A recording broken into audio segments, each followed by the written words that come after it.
বাংলাদেশের উত্তর পূর্বাঞ্চলে চিরসবুজ পাহাড় অরণ্যে ঘেরা নদ নদী ঝর্ণাধারা শোভিত বিল হাওর সমভূমির অপূর্ব সমাহারে সমৃদ্ধ মৌলভীবাজার জেলা।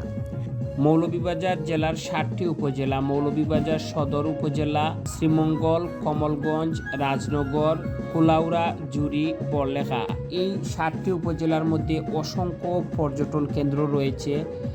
চা বাগানের সারি সারি টিলা, আঁকাবাঁকা পাহাড়ি পথ আর ঘন সবুজ অরণ্যের অপরূপ সৌন্দর্যে রয়েছে অসংখ্য চা বাগান, রয়েছে অসংখ্য দর্শনীয় স্থান। হাইলাওর, বাক্যাবিল, মাধবকুণ্ড জলপ্রপাত, হামহাম জলপ্রপাত, লাউয়াছড়া জাতীয় উদ্যান, নীলকণ্ঠের ৭ রঙের চা, নয়নাভিরাম মাধবপুর লেক, ৭১-এর বধ্যভূমি, দৃষ্টিনন্দন জান্নাতুল ফেরদৌস মসজিদ, সীতেশবাবুর চিড়িয়াখানা, চা গবেষণা কেন্দ্র, চা জাদুঘর। অসংখ্য সুন্দর পর্যটন জায়গাগুলো রয়েছে। যারা এখনও মৌলভীবাজার জেলায় আসেননি বা শ্রীমঙ্গল, কমলগঞ্জ, জুড়ি, বড়লেখা এসব সৌন্দর্যের জায়গাগুলো দেখেননি, আপনারা ঘুরে দেখতে পারেন।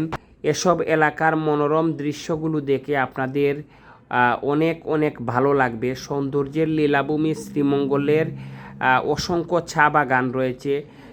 জানুয়ারি থেকে মার্চ পর্যন্ত এই 3 মাস আপনারা যদি এইসব জায়গায় আসেন, ঘুরেন, আপনাদের অনেক ভালো লাগবে।